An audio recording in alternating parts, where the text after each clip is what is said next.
आकाशवाणी नागपूर. मेधा नांदेडकर आपल्याला प्रादेशिक बातम्या देत आहे. ठळक बातम्या. 67व्या धम्मचक्र प्रवर्तन दिनानिमित्त उद्या संध्याकाळी दीक्षाभूमीवरील मुख्य कार्यक्रमात श्रीलंकेचे धम्मरत्न थेरो हे मुख्य अतिथी म्हणून उपस्थित राहणार. दीक्षाभूमीवर आजपासून अनुयायांची रीघ. राष्ट्रीय स्वयंसेवक संघाचा विजयादशमी उत्सव उद्या सकाळी रेशीमबाग मैदानावर. प्रसिद्ध गायक आणि संगीतकार शंकर महादेवन प्रमुख पाहुणे म्हणून उपस्थित राहणार. ओबीसी जनगणनेच्या मागणीला विरोध नाही, टिकणारं मराठा आरक्षण देणार. उपमुख्यमंत्री देवेंद्र फडणवीस यांचं नागपुरात प्रतिपादन. आणि शहीद अग्निवीर जवान अक्षय गवते यांच्यावर बुलढाणा जिल्ह्यातील मूळ गावी शासकीय इतमामात अंत्यसंस्कार. उद्या 24 ऑक्टोबरला 67व्या धम्मचक्र प्रवर्तन दिनानिमित्त डॉ बाबासाहेब आंबेडकर स्मारक समितीचे अध्यक्ष भदंत सुरई ससाई यांच्या अध्यक्षतेखाली सायंकाळी 6 वाजता नागपूरच्या दीक्षाभूमीत होणाऱ्या समारंभाला श्रीलंकेचे धम्मरत्न थेरो हे मुख्य अतिथी म्हणून उपस्थित राहणार आहेत. केंद्रीय मंत्री नितीन गडकरी, उपमुख्यमंत्री तसंच नागपूरचे पालकमंत्री देवेंद्र फडणवीस आणि केंद्रीय सामाजिक न्याय राज्यमंत्री रामदास आठवले यावेळी प्रामुख्यानं उपस्थित राहतील. धम्मचक्र प्रवर्तन दिनानिमित्त नागपूरच्या दीक्षाभूमीवर आकर्षक रोषणाई करण्यात आली आहे. आज सकाळी डॉ बाबासाहेब आंबेडकर स्मारक समितीचे अध्यक्ष भदंत आर्य नागार्जुन सुरई ससाई यांच्या हस्ते पंचशील ध्वजारोहण करण्यात आलं आणि समता सैनिक दलानं मानवंदना दिली. यावेळी स्मारक समितीचे सचिव डॉ राजेंद्र गवई यांनी बोलताना सांगितलं की देशभरातून तसंच राज्यभरातून दीक्षाभूमीवर डॉ बाबासाहेब आंबेडकरांना अभिवादन करण्यासाठी यावर्षी सुमारे 25 लाखांच्या वर अनुयायी येण्याची शक्यता आहे. यावर्षी श्रीलंकेचे धम्मरत्न थेरो धम्मचक्र प्रवर्तन सोहळ्याचे प्रमुख अतिथी असून त्यांचं धम्म प्रवचन आणि थायलंडच्या डॉ अफिनिता चाईचना यांचं धम्म प्रवचन अनुयायांना ऐकायला मिळणार आहे. दरम्यान आज सकाळपासून दीक्षाभूमीवर अनुयायांची रीघ लागली असून ठिकठिकाणी भोजनदानाची व्यवस्था विविध संघटनांद्वारे केली जात आहे. आज जिल्हाधिकारी डॉ विपिन इटनकर यांनी दीक्षाभूमी जवळच्या आरोग्य उपसंचालक केंद्रात 24 तास कार्यरत राहणाऱ्या आरोग्य व्यवस्थेचा प्रारंभ केला. तसंच स्वच्छता, पाणीपुरवठा, अग्निशमन आणि तात्पुरत्या निवाऱ्याच्या संदर्भात उभारण्यात आलेल्या नियंत्रण कक्षात प्रत्यक्ष जाऊन पाहणी केली. दीक्षाभूमीवर येणाऱ्या अनुयायांच्या वाहनस्थळाची व्यवस्थेकरता त्याचप्रमाणे दीक्षाभूमीच्या आजूबाजूला असणाऱ्या रस्त्यावर वाहतूक पोलिसांनी चोख बंदोबस्त केला आहे.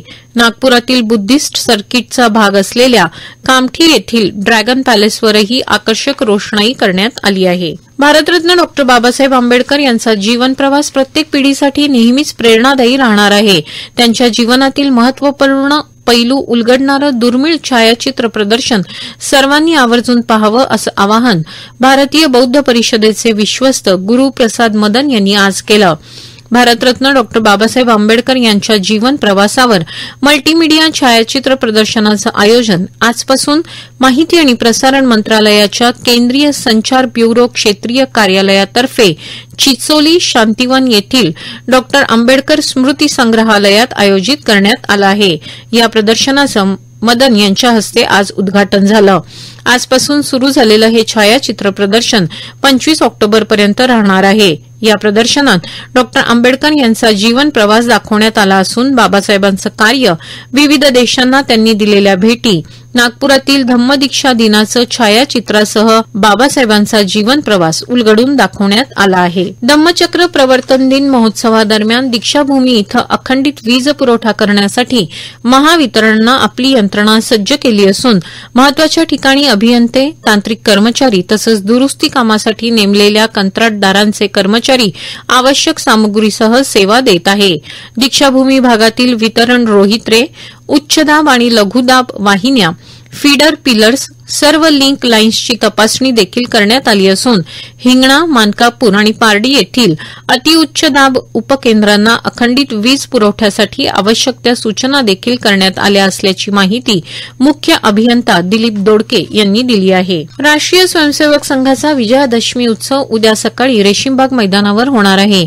या कार्यक्रमाला प्रसिद्ध गायक आणि संगीतकार शंकर महादेवन प्रमुख पाहुणे म्हणून उपस्थित राहणार आहे. सरसंघचालक डॉ मोहन भागवत यावेळी यावेळी मार्गदर्शन करतील.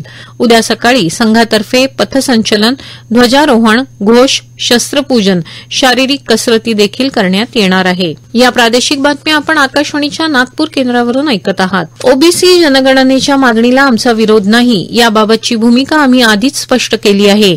मराठा आरक्षणाबाबत टिकणारं आरक्षण देण्याची भूमिका सुद्धा मुख्यमंत्री एकनाथ शिंदे यांनी घेतली आहे, असं प्रतिपादन उपमुख्यमंत्री देवेंद्र फडणवीस यांनी केलं. नागपूर विमानतळावर आगमन झालं असता ते पत्रकारांशी बोलत होते.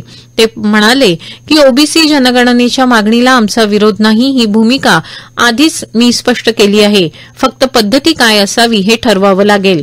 बिहारमध्ये या जनगणनेनंतर जी परिस्थिती निर्माण झाली तशी आपल्याकडे होऊ नये याची काळजी राज्य सरकारला घ्यावी लागेल. त्यामुळे योग्य निर्णय याबाबत सरकार करेल. मागासवर्ग आयोगातील रिक्त जागा भरण्याची कार्यवाही सुद्धा पूर्ण केली जाईल. मराठा आरक्षण प्रश्नाचा विचार केला तर मागच्या काळात आमच्याच सरकारनं मराठा आरक्षण दिलं होतं. ते उच्च न्यायालयात टिकलं. तामिळनाडूनंतर उच्च न्यायालयात टिकलेलं हे एकमेव आरक्षण होतं. आमच्या काळात सुप्रीम कोर्टात सुद्धा त्यावर स्थगिती आली नाही.